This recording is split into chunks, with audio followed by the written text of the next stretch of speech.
Welcome to Southwest Desert, where adventure meets the arid beauty of the American Southwest. Join us as we explore the rugged landscapes, uncover hidden historical gems, and dive deep into the rich legends and culture of this iconic region. Subscribe now and hit the bell icon so you don't miss out on the latest desert adventures. Please leave a like or comment. This is very helpful. Let's journey together into the heart of the Southwest Desert.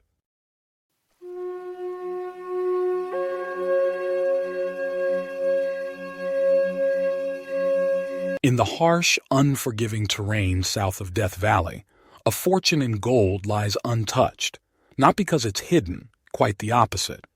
Survivors who've seen it describe mountains of black nuggets literally sticking out of the ground. 1,500 tons of it, they say, just waiting to be claimed. So why hasn't anyone hauled it away? Because everyone who tries to take it dies. Welcome to Southwest Desert, where we explore the most fascinating lost riches of the American Southwest.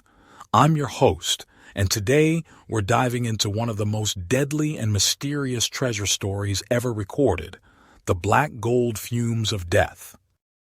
The year was 1859. A prospector known only as Smith traveled through the desolate landscapes of Southern California, south of Barstow. The terrain was strange.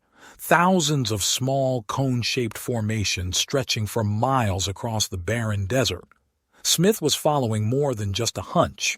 For years, rumors had circulated among pioneer prospectors about rich gold deposits in this God-forsaken land, and Smith's professional interest was piqued.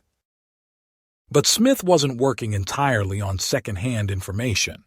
He had a guide, a Native American companion described in historical records as a man of unusual character and intelligence. This wasn't just any informant. This was someone who knew about something extraordinary: black gold. This was peculiar in itself. Traditional Native Americans typically only recognized gold in its natural bright yellow form, commonly referring to it as the pretty yellow stone. But Smith's companion spoke of unusual black gold deposits scattered among the sterile, arid cone-shaped peaks. His information was deliberately vague, shrouded in the mystery of tribal taboos and ancient traditions that strictly forbade disclosure of sacred or secret locations. Despite persistent questioning, Smith could only extract imprecise directions from his reluctant guide, enough to tantalize, but insufficient for certainty. Was the Indian protecting the treasure, or was he trying to protect Smith? Smith wasn't the type to give up easily. He quietly departed with 2 Mexican mules, deliberately avoiding announcing his destination. Following the uncertain trail based on fragmented directional clues, he embarked on a gradual journey through the barren landscape. As Smith pressed on, both he and his mules began to experience troubling symptoms.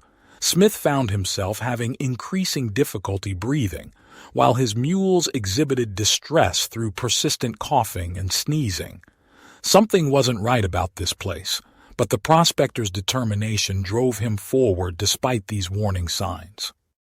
What Smith discovered next would haunt him for the rest of his life. As dark-colored rocks became increasingly dominant throughout the surrounding terrain, he came upon a macabre scene: bleached, white human bones, conspicuous against the dark landscape. Near these skeletal remains were small, deliberately placed piles of black stones, silent testimony to both discovery and doom in a single tableau. Smith examined these strange black stones. They were unusually heavy, immediately suggesting high-grade ore despite their atypical appearance. With their coal-black coloration, they seemed out of place in the natural environment. Smith's initial hypothesis was that they were worthless stones covered with a manganese film. But something told him to test them. Using an innovative method, he struck the stones against the metal horseshoes of his mules. What happened next confirmed his wildest hopes and his deepest fears. As the outer layer wore away, a dramatic color transformation revealed increasingly bright metal beneath. This was genuine gold, despite its unconventional appearance. Smith collected what he could and retreated from the area, his breathing becoming more labored with each passing minute. When he eventually had the stones professionally milled, they yielded the substantial sum of $19,000, an absolute fortune in 1859. But the question remained, how far had the deceased prospector whose bones Smith had found traveled with his fatal treasure? Upon Smith's return, his Native American informant was visibly irritated at the unauthorized expedition, but he wasn't surprised. "I know where those black stones came from," he told Smith, "and my father knew, and my grandfather and his father before him." Despite financial incentives, the Indian absolutely refused to reveal the exact location. Instead, he gave Smith an explicit warning about death fumes and their inevitable consequences. These fumes, he explained, were fatal to both humans and animals without exception. The mule's symptoms, coughing, sneezing, deterioration of eyes and mouth, were just the beginning. According to the Indian, the area was completely devoid of life. No bird ever alights there, no lizard, no scorpion, no centipede. There was no vegetation, no grass, greasewood, or sage. Even scavengers like buzzards avoided the area, breaking natural patterns. The Indians' reluctance to elaborate further suggested either fear or profound respect for the deadly location. But Smith couldn't let it go. The idea became fixed in his mind despite the warnings. He recruited an unnamed friend to join the hazardous search and made persistent efforts spanning approximately 6 or 7 years. These unsuccessful explorations continued until Smith's death between 1865 and 1866.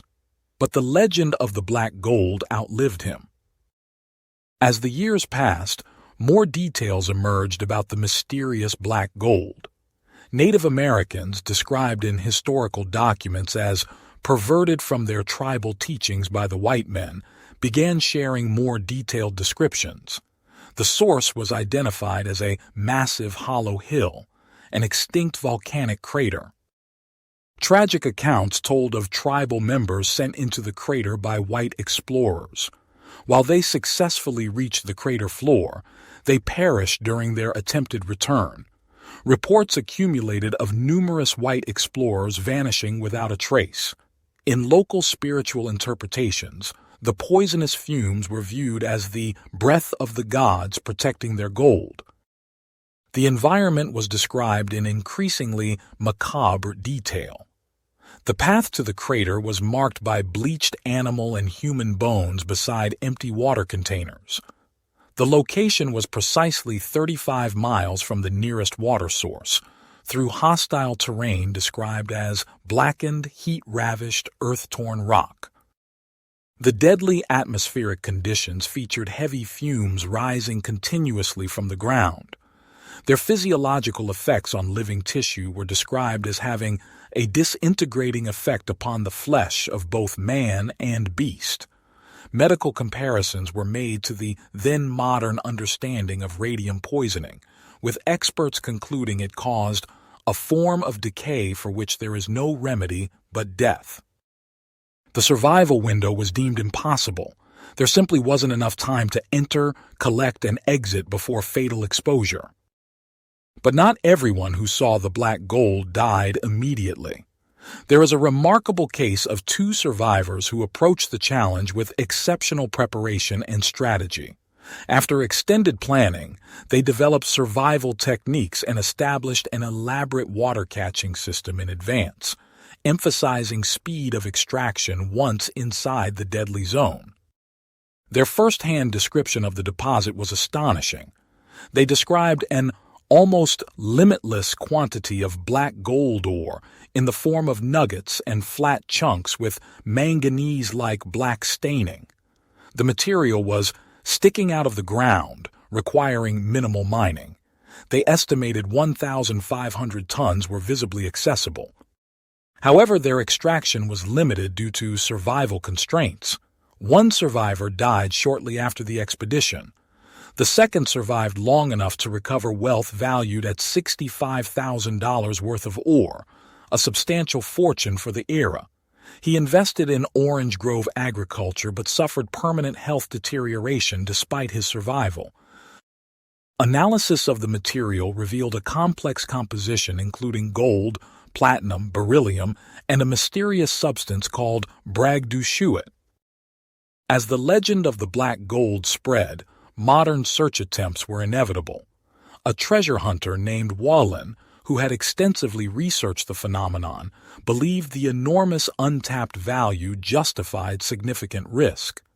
He suggested an aerial approach to overcome the ground-based dangers and provided detailed geographical guidance for potential searchers.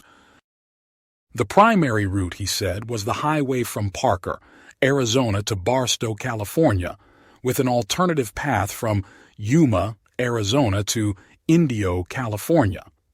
The specific focus area was the region between Barstow and Indio, with particular attention to the Amboy area, southwest toward Virginia Dale. Whalen was confident in the findability. If you're thorough, you can't miss it. In 1936, two young men from Phoenix, Arizona, specifically traveled to gather intelligence about the black gold. They had aircraft capabilities with an expert pilot and met with the ailing Whalen for first-hand information. Following Whalen's directions, they executed an aerial search, flying in a circular pattern over the specified territory at minimum safe altitude for maximum visibility. But they encountered insurmountable challenges. From the air, they found it impossible to distinguish small cones from the surrounding desert floor. No visible crater formation matched the descriptions, and landscape features blended from the aerial perspective. They returned to Phoenix without success, concluding that additional information would be necessary. Curiously, Whalen was described as greatly relieved at their failure, suggesting possible protective motivation. Shortly after this failed expedition, Whalen passed away, taking with him the most complete information about the black gold's location. The black gold fumes of death remains one of the most tantalizing and terrifying treasure tales of the American West. It represents the ultimate challenge of balancing risk against extraordinary potential reward. The question looms: will technological advances eventually enable safe extraction of this deadly wealth? If you're ever driving that desolate stretch between Barstow and Indio, look out at those strange cone formations in the distance. Somewhere among them lies a fortune in black gold. But remember, some treasures are meant to remain undiscovered.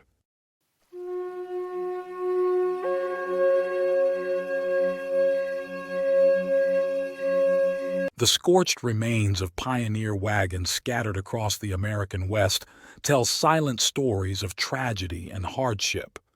Yet beneath these blackened fragments of wood and twisted metal lies an unexpected secret, one that has launched countless treasure hunts over the decades.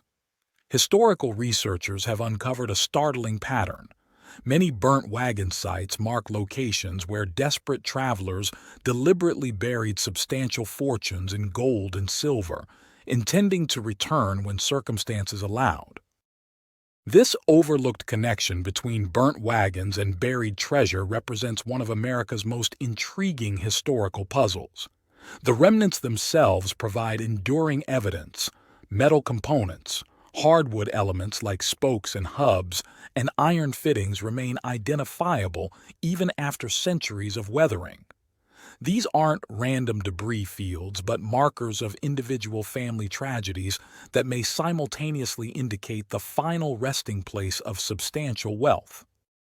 To understand this phenomenon requires diving into the harsh realities of westward migration. Families journeying west weren't simply taking a vacation. They were permanently relocating their entire lives. Their wagons carried not just household possessions, but their complete financial resources, typically in the form of gold. Paper money was widely distrusted, especially on the frontier where banking infrastructure was virtually non-existent. Gold coins represented universal value, compact and easily transported, the ideal frontier currency. This created significant security challenges. Pioneer families developed specific wealth protection methods, including nightly burial rituals. Each evening, they would dig a hole beneath where they planned to build their campfire, place valuables in secure containers underground, and then construct the fire directly above. This ingenious system served dual purposes. The disturbed earth appeared natural as part of fire pit preparation, and any nighttime attackers would find nothing to steal while the family slept. For permanent abandonment scenarios, however, a more lasting marker was required. This is where wagon burning became standard practice. By deliberately burning their disabled wagon directly over a buried treasure, pioneers created both an identifiable marker they could potentially find years later and an effective disguise hiding the true significance of the site. Contrary to popular belief, Native American attacks weren't the primary reason for wagon abandonment. The leading cause was far more mundane: the loss of oxen. Pioneers consistently underestimated journey hardships, miscalculating distances, terrain difficulties, and water availability.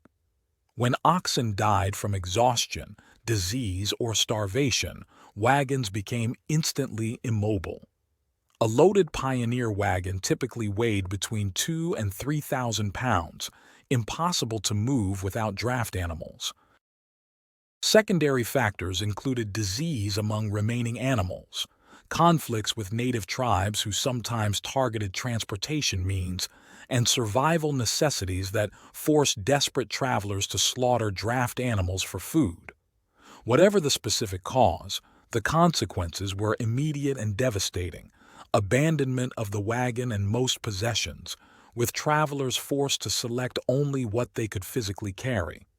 Yet they almost never abandoned their gold, choosing instead to bury it for potential future recovery. The Donner Party tragedy provides a compelling case study.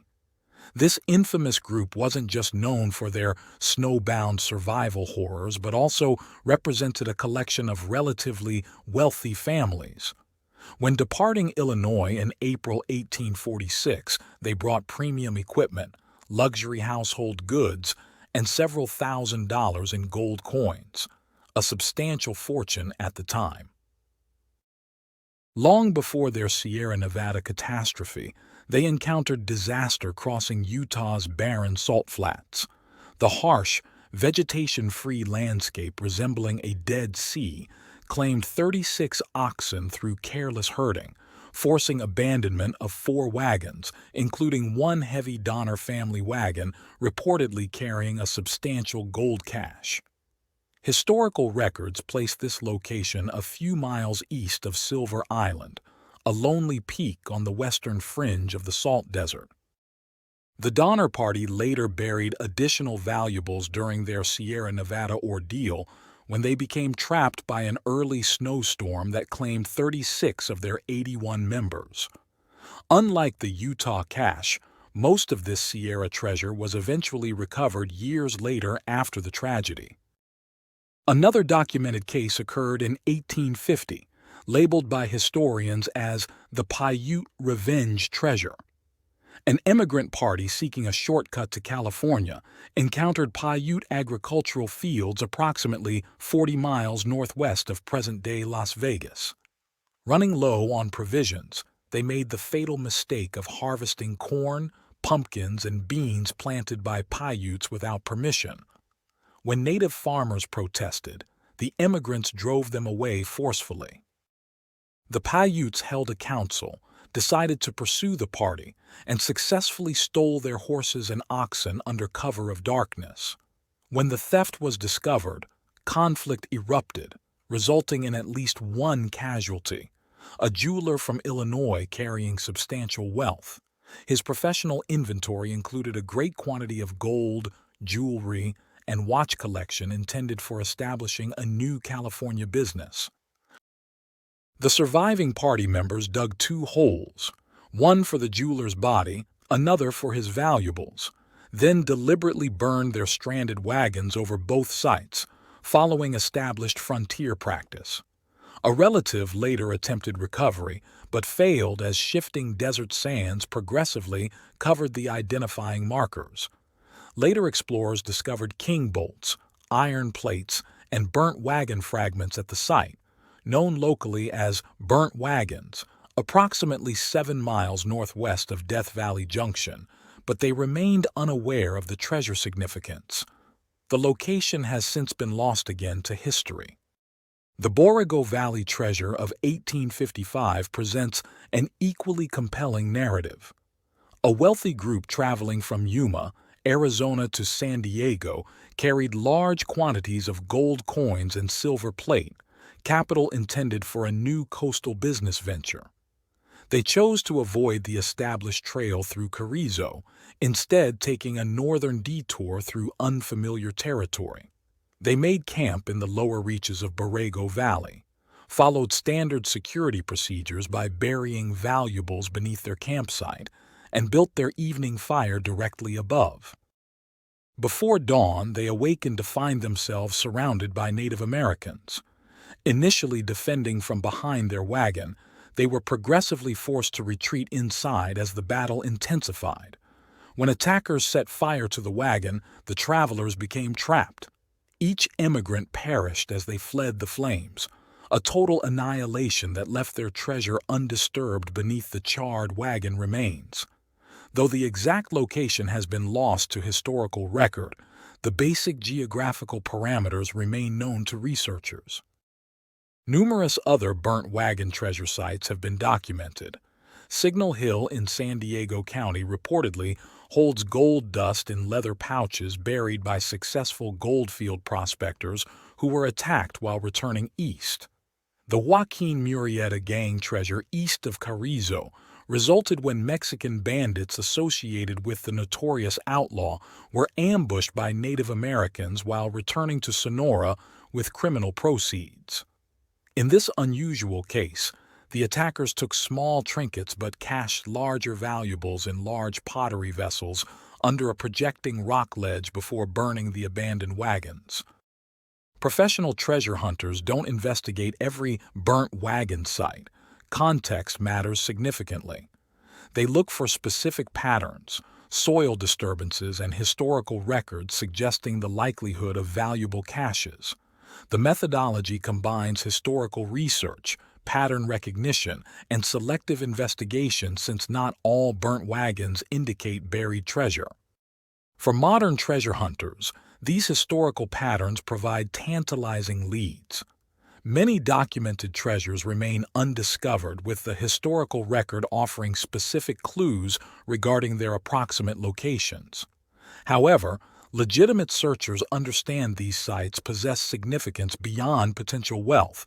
They represent irreplaceable historical artifacts deserving respectful treatment and proper archaeological documentation. The burnt wagon treasure phenomenon continues captivating researchers and adventurers alike, combining historical mystery, tragedy, and potential reward in a uniquely American narrative. These scorched remnants scattered across remote western landscapes serve as silent witnesses to individual disasters that paradoxically may mark locations of substantial hidden wealth. Historical tragedies potentially transformed into modern discoveries for those who understand the subtle patterns left behind by desperate pioneers protecting their last remaining assets. If you would like to contribute to my channel, join my Patreon community and discover my art print products on my website in the links provided in my description.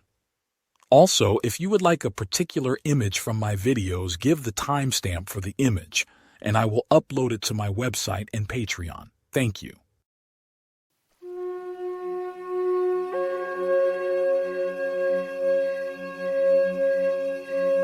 Every few months, a Native American man would walk alone into the dusty frontier town of Blythe, California. The year was 1921. This solitary figure would stroll into the general store, gather his supplies, and when the time came to pay, he'd reach into his pocket and pull out a handful of pure gold nuggets. The shopkeeper would smile knowingly, and the other customers would fall silent, watching the transaction with hungry eyes. Where was this man getting his gold? Despite decades of attempts by prospectors, treasure hunters, and swindlers alike, no one ever discovered his secret. This is the story of Chinkino, the guardian of what became known as lost Papuan gold, perhaps the most tantalizing lost treasure in the American Southwest. The tale begins in the sun-baked mountains west of the Colorado River, where a fortune in placer gold has remained hidden for over 150 years. It's a story of survival, loyalty, and secrets kept beyond the grave. The story of how an outcast from one tribe became the protector of another's most valuable secret. The story begins in the early 1860s, in the unforgiving mountains of southwestern Arizona. This was Apache country, and a deadly place for anyone from the Papago tribe. One Papago chief, known only as Papuan in the historical record, found himself in an increasingly desperate situation. The Apaches, longtime enemies of the Papagos, had systematically hunted down and killed every member of his small band. The weight of that responsibility must have been enormous, watching as his people were eliminated one by one until he alone remained. Papuan knew he couldn't survive on his own in Apache territory. So he made a fateful decision to flee westward to the Colorado River, seeking refuge among the only indigenous people who had shown his tribe any measure of friendship, the Mojave. The Mojave Territory stretched along the Colorado River in what's now western Arizona and eastern California, and it was here that Papuan hoped to disappear and begin a new life. When Papuan arrived at the Mojave settlement, he was an outsider, a man without a people, seeking the mercy of tribal leaders who had no obligation to help him. But whether through compassion or some political calculation, the Mojave allowed him to stay. In time, Papuan married a Mojave woman who was herself something of an outcast within the tribe. This marriage proved beneficial for both of them, elevating their status and securing their place in the community. But what happened next would change not just their lives, but create a mystery that would persist for generations. Grateful for the newfound security and social standing that came with their marriage, Papuan's wife decided to share something with her husband, a secret that she alone possessed. One night, the couple slipped away from the Mojave camp unnoticed. They traveled west across the Colorado River and into a harsh mountain range that would later be named the McCoy Mountains, after Bill McCoy, who operated a government trading post in Ehrenberg during the 1860s. These mountains rise abruptly from the Sonoran desert floor, a jumble of sun-blasted peaks and hidden canyons. To the untrained eye, they appear barren and lifeless. But Papuan's wife knew something valuable was hidden among those weathered slopes. When the couple returned to the Mojave settlement, they brought something extraordinary with them: gold.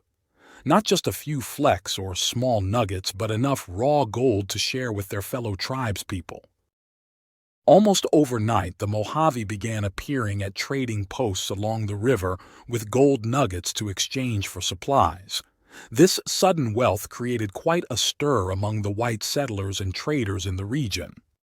One trader in particular, Bill McCoy himself, is said to have accumulated a fortune of $75,000 in gold nuggets during this period, equivalent to well over $1 million today. Naturally, this sparked intense curiosity. Where was this gold coming from? The white traders and prospectors employed every tactic they could think of to discover the source, from plying the Indians with alcohol to offering bribes, from threats to surveillance. But Papuan and his wife were exceptionally cautious. They would leave for the mountains at unpredictable times, often under cover of darkness. They expertly covered their tracks and disguised any evidence of their digging activities. Even other members of the Mojave tribe remained in the dark about the exact location. This was a secret shared only between husband and wife. Bill McCoy became obsessed with finding the source. He sent men to follow Papuan, but the Papago chief and his wife always managed to elude them. For over 2 decades, Papuan and his wife continued their mysterious gold-gathering trips. Then, in 1886, tragedy struck. A band of Apache warriors, the same enemies Papuan had fled years before, attacked the Mojave settlement. Though he was an old man by this time, Papuan felt bound by loyalty to defend the people who had taken him in. He took up arms alongside the Mojave warriors. In the ensuing battle, Papuan was killed. His wife survived, becoming the sole keeper of their golden secret. At this point in the story, a new character enters the picture, an adopted son. Sometime during their years together, Papuan and his wife had taken in a Mojave boy named Chinkino, raising him as their own.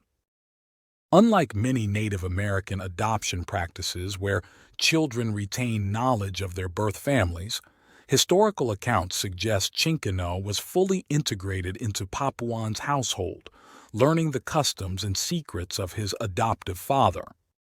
And this presumably included the location of the gold site. The story now jumps forward 20 years to 1906. A German man named Hartmann arrived in Ehrenberg, a small settlement on the Arizona side of the Colorado River. When Hartmann heard locals talking about Papuan's lost gold, he became fixated on finding it. Through careful investigation, he learned 2 crucial pieces of information.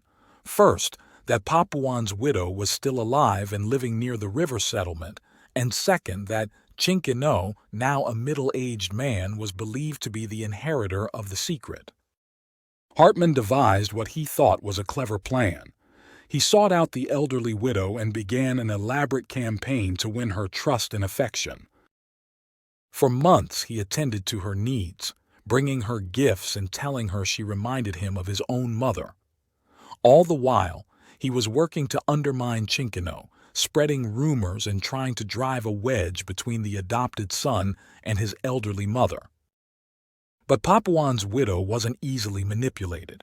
She seemed to understand Hartmann's true motivations. Then, one winter day, the old woman fell seriously ill. Sensing his opportunity slipping away, Hartmann pleaded with her to reveal the location of the gold before she died. He reminded her of all he had done for her. Perhaps seeing that the end was near, she finally relented, at least partially. She told Hartmann that she and Papuan had concealed the mine so thoroughly that verbal directions would be useless. Someone would have to physically guide him there. When Hartmann demanded to know who could lead him to the gold, she whispered a single word before dying, Chinkino. Hartmann must have been frustrated beyond words. After months of trying to discredit Chinkino, he now discovered that this man, the very person he had been working against, held the key to the treasure he sought.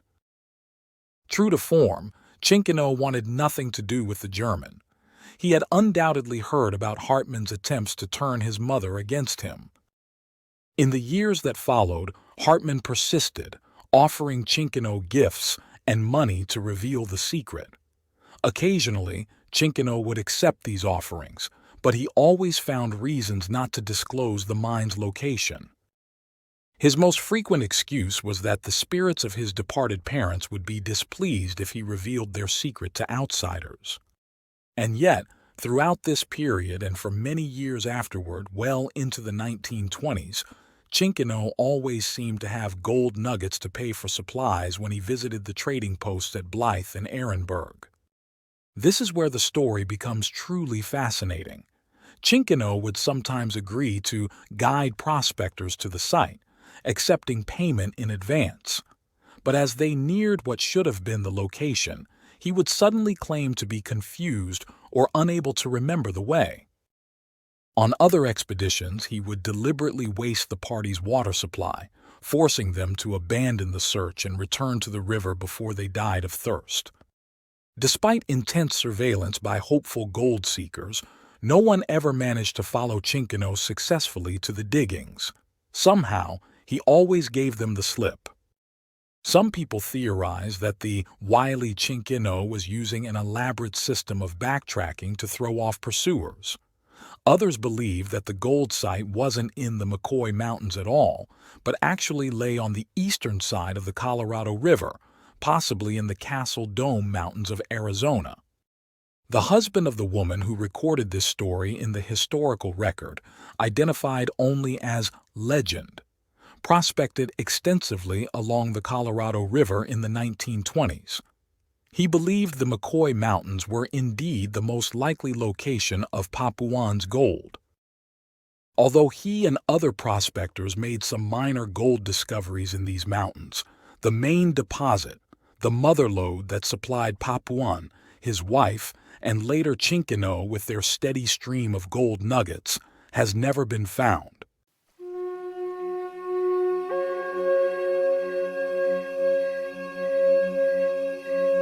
Welcome to Southwest Desert. I'm your host, Alan, and today we're venturing into the scorching heart of California's Colorado Desert, where for over a century, fortune seekers have vanished into the shimmering heat waves, chasing what might be the deadliest mirage in American history. Imagine finding 3 small hills crowned with black rocks that glitter with gold when the sun hits them just right. Now imagine that this discovery has sent dozens of men to their graves, their bones bleaching under the merciless desert sun. This is the legacy of Thomas L. Smith, better known as Peg-Leg, perhaps the West's most successful con man, or perhaps its most unfortunate prospector. The story begins in New England, where Thomas L. Smith was born the brother of legendary frontiersman Jedediah Strong Smith, who blazed the trail from the Great Salt Lake Valley to the Pacific Ocean. While Jedediah became one of America's greatest explorers, Thomas carved out a very different legacy. Despite sharing the same bloodline, the brothers' paths never crossed after leaving their family home. While Jedediah methodically mapped the West, Thomas drifted through it like a tumbleweed, leaving chaos in his wake. Thomas Smith first appears in historical records in 1825, when he and a companion named Leduc embarked on a hunting and trapping expedition. After several moves due to hostile receptions from various indigenous groups, they eventually found profitable hunting grounds in Moki territory. By 1836, Smith had made his way to the Great Salt Lake Valley, and it was from here that he set out on the journey that would define his legacy. Traveling with fellow trappers toward California, Smith claimed to have discovered gold-bearing black rocks atop 3 small hills, just a day's journey west of their camp on the Colorado River. This timing is significant. If true, Smith's discovery would have preceded Francisco Lopez's 1842 gold find north of Los Angeles by 6 years, and would have been 12 years before James Marshall's famous discovery that triggered the California gold rush. In other words, Peg-Leg Smith would have been the first person to discover gold in California. Smith reportedly collected samples but could never relocate the exact spot. Thus was born the legend of the Lost Peg-Leg Mine, a tale that would grow to mythic proportions and eventually claim numerous lives. But was there ever a mine at all? James A. Jasper, who served as a San Diego County supervisor representing the area, believed the entire story was fabricated. According to Jasper, who spent over 40 years tracking countless lost mine stories, Smith was nothing more than a dissipated horse thief who had no scruples about sending men to their death in search of non-existent treasure. Whether he found gold or not, Smith appeared in Los Angeles in 1839 with a valuable collection of pelts. After selling his furs, he established a permanent camp at Steamboat Hot Springs in southern Utah, where he took 5 indigenous women as wives and surrounded himself with their relatives. From this base, Smith built a life that blended hunting and trapping with the more dubious practice of rustling livestock from Mexican ranches. The open range provided abundant feed, and Smith's expertise quickly yielded a substantial herd. Those who knew Smith described him as a notorious drinker who became abusive when intoxicated. Yet his reputation extended beyond his domestic troubles. Smith was renowned for his exceptional marksmanship, which made him valuable in tribal conflicts. He strategically offered his services to whichever tribe promised him the largest share of war spoils. It was during one such conflict that Smith reportedly suffered the injury that gave him his nickname. After being struck by a poisoned arrow in the leg, Smith supposedly amputated his own limb using only his belt knife and a meat saw, with the assistance of an indigenous woman. When the wound healed, he crafted a wooden replacement, hence peg leg. When news of the 1848 gold discovery at Coloma reached him, Smith joined the rush to California. In 1851, he partnered with Silas Gaskill on a mining operation along the Middle Fork of the American River. The venture proved surprisingly successful, netting the pair $20,000 in just a few months. When their claim was exhausted, Smith returned to Utah and resumed his former activities, adding stolen horse trading to his repertoire. His business model was uniquely straightforward. Customers who brought a pint of whiskey could have first choice from Smith's inventory of stolen horses, while those offering tobacco or ammunition were granted second pick.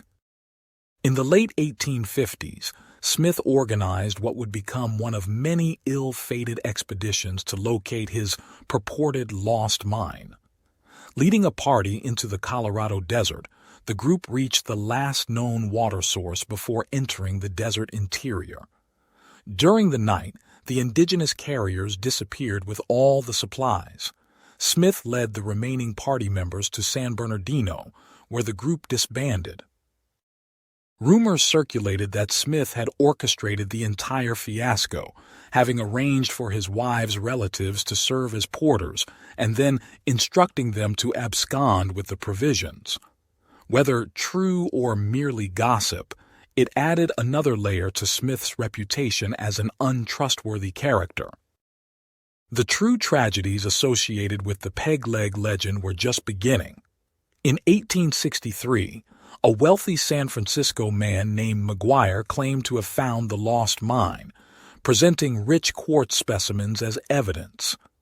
Leading a party of 5 adventurers from San Francisco, McGuire's group was last seen alive at the San Felipe Ranch. Months later, a prospector discovered their bleached bones partially buried in the sand. In the 1880s, the Breedlove Party from San Diego, 3 men, attempted to locate the elusive mine.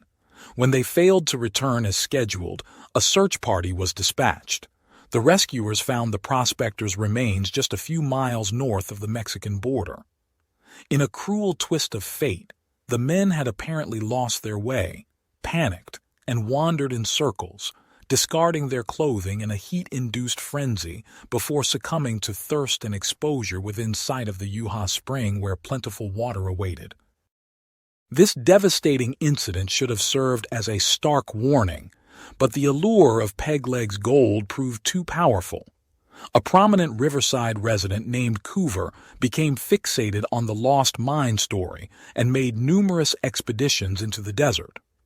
In 1886, Coover ventured out and never returned. Despite a substantial reward offered for the recovery of his remains and extensive search efforts, no trace of him was ever found. The list of tragedies connected to the peg-leg myth forms a grim testament to human greed and gullibility. But was there ever any gold at all? Jasper became convinced that Smith's story was a complete fabrication, a tale deliberately concocted to secure free drinks in saloons where a good lost mine story was worth a round or two. According to this theory, Smith played his cruel game without remorse, knowingly sending credulous prospectors to their deaths in pursuit of non-existent riches. If true, The body count attributed to Smith's deception would make him one of the most lethal con artists in American history.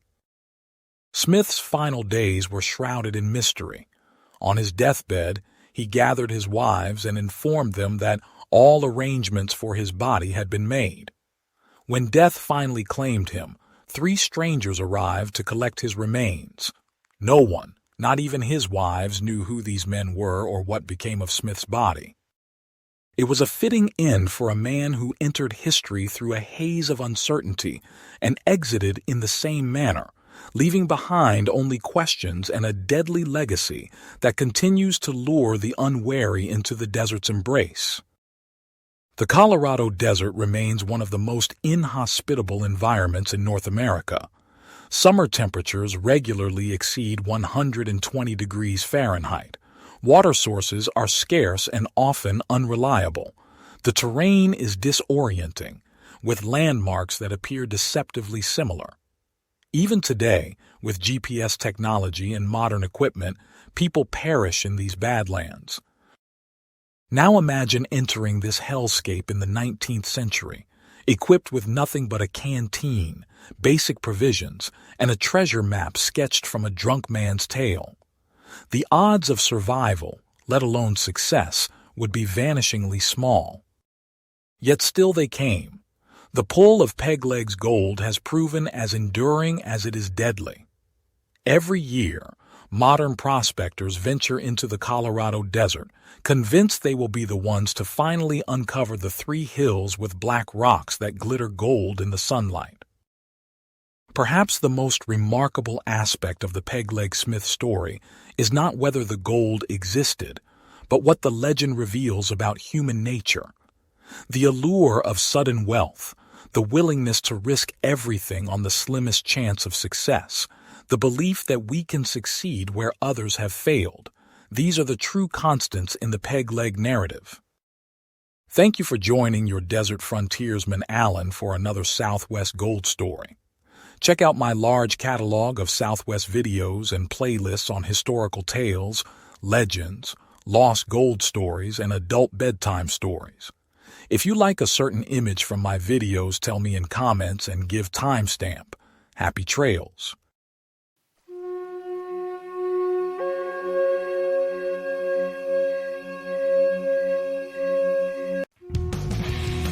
Thanks for watching. If you enjoyed this video, don't forget to like, comment, share, and subscribe for more great content. Hit the notification bell so you never miss an update. See you in the next video.